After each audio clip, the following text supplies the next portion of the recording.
আমার প্রিয় আপু ভাইয়ারা, আজকে একটা গুরুত্বপূর্ণ হাদিস আপনাদের সাথে শেয়ার করব। আশা করছি আপনাদের কাছে ভালো লাগবে। তো আপনারা প্লিজ শুনুন। একদিন আয়েশা রাদিয়াল্লাহু আনহা রাসূল সাল্লাল্লাহু আলাইহি ওয়াসাল্লামকে জিজ্ঞাসা করলেন, ইয়া রাসূলাল্লাহ, কিয়ামতের দিন কি আপনি আপনার পরিবারকে মনে রাখবেন? নবীজি সাল্লাল্লাহু আলাইহি ওয়াসাল্লাম বললেন, হে আয়েশা, তিনটি সময়ে কেউ কাউকে স্মরণ করবে না। প্রথমটা হচ্ছে, এক, যখন আমলনামা দেওয়া হবে সে জানে না এটি ডান হাতে আসবে নাকি বাম হাতে আসবে। 2 নাম্বার, যখন আমলের পরিমাণ ওজন করা হবে তখন পর্যন্ত কেউ জানে না তার আমল ভারী হবে নাকি হালকা। 3 নাম্বার, যখন পুলসিরাত পার হতে হবে যা জাহান্নামের উপর প্রতিষ্ঠিত, কেউ জানে না সে নিরাপদে পার হতে পারবে কি না।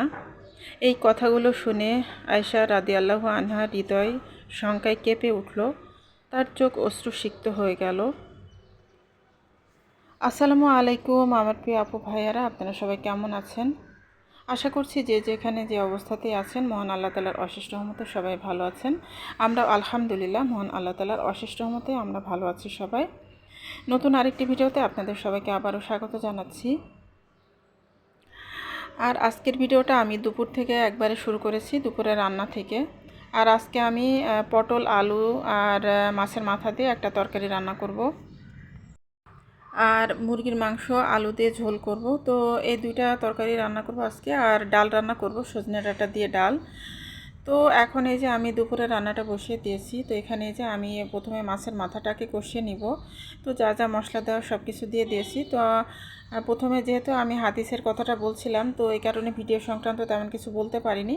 তো আপনারা তো দেখেছেনই যে আমি মশলাটা যা যা মশলা লাগে তরকারি রান্নার জন্য সব কিছুই দিয়ে দিয়েছি। দিয়ে তারপরে আমি মাছের মাথাগুলো দিয়ে দিয়েছিলাম। তো মাছের মাথাগুলোকে আমি কিছুক্ষণ আর কি ভালোভাবে কষিয়ে নিয়েছি। নিয়ে তারপরে এখন মাথাগুলোকে তুলে আমি একটা প্লেটের মধ্যে রেখে দিচ্ছি সাইড করে। তারপরে এই মশলার মধ্যে আমি সবজিগুলো দিয়ে দিব। তো এখানে যে আমি পটল আর আলু কেটে নিয়েছি, তো এই সবজিগুলো দিয়ে দিলাম। দিয়ে তারপরে আমি কিছুক্ষণ আর কি কষিয়ে নিব। নিয়ে তারপরে ঝোলের পানি দিয়ে দিব। তো এই তো আমি সবজিগুলো কষিয়ে নিব, আর পাশের চুলে আমি মুরগির মাংসটা রান্না করে নিচ্ছি আলু দিয়ে ঝোল। আর এখানে যে আমি সবজিগুলোকে, পটল আর আলুগুলোকে কষিয়ে ঝোলের পানি দিয়ে দিয়েছি। আর এখন এই যে আমি আগে যে মাথাগুলো তুলে রেখেছিলাম সেই মাথাগুলো এখন দিয়ে দিলাম। দিয়ে তারপরে এখন নাড়াচাড়া করে তারপরে আমি রান্না করে নিব। তো এই তো আমার রান্নাটা হয়ে গেছে। তো মাশাআল্লাহ এই তরকারিটা খেতে অনেক মজা হয়েছিল, আর আমার হাজব্যান্ডও খুবই পছন্দ করেছিলেন। আর সেই সাথে এখানে যে মুরগির মাংস দিয়ে আলু দিয়ে ঝোল করে নিয়েছি। তো বাচ্চাদের জন্যই মূলত আর কি চিকেনটা রান্না করা, আর এমনিতে আমাদেরও খাওয়া হয়, সবারই আর কি হয়ে যায়। আর এটা এই সবজি তরকারি যেটা করেছি এটা আমাদের জন্য, আমার আর আমার হাজব্যান্ডের জন্য, কারণ আমাদের সবজি একটা না হলে একদমই চলে না। তো এখানে যে আমি ডাল দিয়ে আর সজনে ডাঁটা দিয়ে রান্না করে নিয়েছি। সজনে ডাঁটাগুলো অবশ্য আমাদের বাগানের, তো আমাদের বাগান থেকে এনেছিলেন। আর এমনিতে এখন আমার হাজব্যান্ডের শরীরে আলহামদুলিল্লাহ অনেকটাই ভালো। তো খাওয়া দাওয়ার বিষয়ে অবশ্য ডাক্তারে কোনো কিছুই বলেনি, কোনো রেস্ট্রিকশান নেই। সব ধরনের খাবারই খেতে পারবেন, শুধু মানে একটু ঝোল ঝোল জাতীয় খাবার আর কি, তরল খাবারটা আর কি বেশি করে খেতে বলেছে। আর এখন এই যে আমি সন্ধ্যার পরে একটু বাচ্চাদের জন্য নাস্তা তৈরি করে নিব। তো এখানে যে আমি নবাবী সেমাইটা আর কি রান্না করবো আজকে।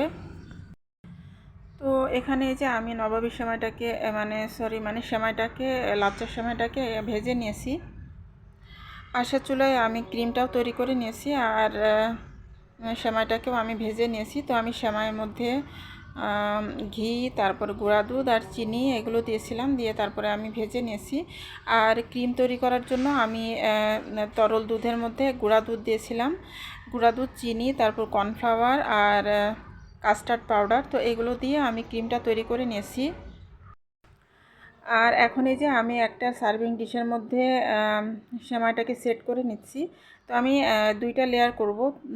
তো আমি এইভাবে করে আর কি সেমাইটাকে সেট করে নিয়ে তারপর এখন উপর থেকে ক্রিমটা দিয়ে দিচ্ছি। আর নবাবী সেমাইটা আসলে আমি খুব সিম্পলভাবে রান্না করি, আর অনেকে অনেকভাবে রান্না করেন স্পেশালভাবে। তো আমি আসলে যেভাবে সহজ হয় সেভাবেই করি। তো এভাবে করলেই আমার বাচ্চারা খুবই পছন্দ করে, আর আমার কাছেও বেশ ভালোই লাগে মানে নবাবী সেমাইটা। তো এখানে যে আমি ক্রিমটা দিয়ে দিয়েছি, তারপরে উপর থেকে আবারও কিছুটা আর কি সেমাই দিয়ে দিচ্ছি, ছড়িয়ে দিয়ে দিচ্ছি। আর এর মধ্যে আমি কোনো কিশমিশ কিংবা বাদাম ব্যবহার করিনি, কারণ এগুলো আসলে আমার বাচ্চারা তেমন একটা পছন্দ করে না, দিলে দেখা যায় ওগুলো তুলে রেখে দেয়। তো এই কারণে আর শুধু শুধু ঝামেলা করে আর বাদাম কিশমিশ দেইনি। আর তাছাড়া আমার হাজব্যান্ডও আবার এই নবাবী সেমাইটা একদমই পছন্দ করেন না। তো আমার হাজব্যান্ড যখন খেতে চায় তখন আমি লাচ্চার সময় রান্না করে দিই, মানে নর্মাল যেভাবে রান্না করে লাচ্চার সময় ওইভাবেই আর কি দুধ দিয়ে ভিজিয়ে রান্না করে দিই। তো ওইটা আবার পছন্দ করেন, কিন্তু এই নবাবী সেমাইটা কেন জানি ওনার পছন্দ হয় না। তো যাই হোক, এটা আসলে আমাদের জন্যই রান্না করি আমি, আমার বিশেষ করে বাচ্চাদের জন্য। বাচ্চারা যেহেতু অনেক বেশি পছন্দ করে। তো আমার প্রিয় প্রিয় আপু ভাইয়ারা, আসলে আমি তো ভিডিও মাঝে বেশ কয়েকদিন ভিডিও দিতে পারিনি। তো এখন চিন্তা করছি যে যখন সময় পাবো বা যখন ভিডিও দেওয়ার মতন অবস্থা থাকবে তখন দিয়ে দিব, আর যখন আবার দেখা যাবে ঝামেলার মধ্যে থাকি তখন আবার দেয়া হবে না। তো ভাবছি যে কয়েকদিন কন্টিনিউস দিতে থাকি, তারপরে পরের চিন্তা পরে হবে। তো এখন আপাতত আর কি দিতে থাকবো, রেগুলারিটি মেনটেন করে আর কি দিতে থাকবো ভিডিও। তো দেখা যাক কী হয়, কতদিন এভাবে কন্টিনিউ করতে পারি, কোনো কিছু আসলে ঠিক নেই। তো আপাতত আর কি এভাবে দেওয়ার ইচ্ছা আছে, তো দেখা যাক কী হয়। তো আমার প্রিয় প্রিয় আপু ভাইয়ারা, যারা আমার ভিডিওটি দেখবেন দয়া করে একটা লাইক দিয়ে আমার ভিডিওটি কন্টিনিউ করবেন প্লিজ। আর আমি যেহেতু এখন ছোট ছোট ভিডিও শেয়ার করতেছি, তো আপনারা প্লিজ আমার ভিডিওটি ফুল ওয়াচ করে দিবেন। আর আমি কিন্তু সবার ভিডিওই ফুল ওয়াচ করি, মানে যারা ছোট ছোট ভিডিও দিয়ে থাকেন তাদের ভিডিও তো অবশ্যই ফুল ওয়াচ করি। আর বড় ভিডিও অনেক মানে বেশিরভাগ সময় ফুল ওয়াচ করি, কিন্তু অনেক সময় দেখা যায় যে 15, 16, 17 মিনিটের অনেক ভিডিও দিয়ে থাকেন, তো সেক্ষেত্রে হয়তো বা ফুল ওয়াচ করতে পারি না। তো তারপরেও দেখা যায় যে 12-13 মিনিট পর্যন্ত আমি ওয়াচ করে দিই। তো আপনাদেরকে আসলে সত্য কথাটা আর কি জানিয়ে দিলাম। তো জানি না আমার ভিডিও আপনারা কতটুকু করে দেখেন, তো প্লিজ একটু সাপোর্ট করুন আমাকে। আমার ওয়াচ টাইমটা আসলে অনেক বেশি দরকার। তো যাই হোক, আমার কথার মাঝে যদি কোনো ভুল ত্রুটি হয়ে থাকে অথবা আমার ভিডিওতে যদি নয়েজ আসে, কারণ চারিদিকে তো বিভিন্ন ধরনের বিল্ডিংয়ের কাজ চলতেছে, তো এই সমস্ত কারণে অনেক ধরনের নয়েজ আসে। তো প্লিজ ক্ষমা সুন্দর দৃষ্টিতে দেখবেন আমার প্রিয় প্রিয় আপু ভাইয়ারা। তো এখন এই যে আমি নবাবের সেমাইটা খেয়ে নিচ্ছি, আর আমার মেয়েকেও দিয়ে দিলাম। আমার ছোট মেয়ে যেহেতু বেশি পছন্দ করে, তো আমার ছোট মেয়েকে দিয়ে দিলাম। আর আমি সেমাইটা কিন্তু মানে তৈরি করার পরে বেশ কিছুক্ষণ ফ্রিজে রেখেছিলাম, মানে আধা ঘন্টার মতো ফ্রিজে রেখে সেট করে নিয়েছি। না হলে সাথে সাথে খেলে আবার মানে সেট না হলে আবার খেতে ভালো লাগে না। তো এই যে আপনারা দেখুন কতটা সুন্দর হয়েছে সেমাইটা, একদম মানে ক্রিমে ভরপুর। আর বেশি পরিমাণে ক্রিম দিলে খেতেও বেশি ভালো লাগে। তো আজকের মতো এখান থেকে বিদায়, আল্লাহ হাফেজ।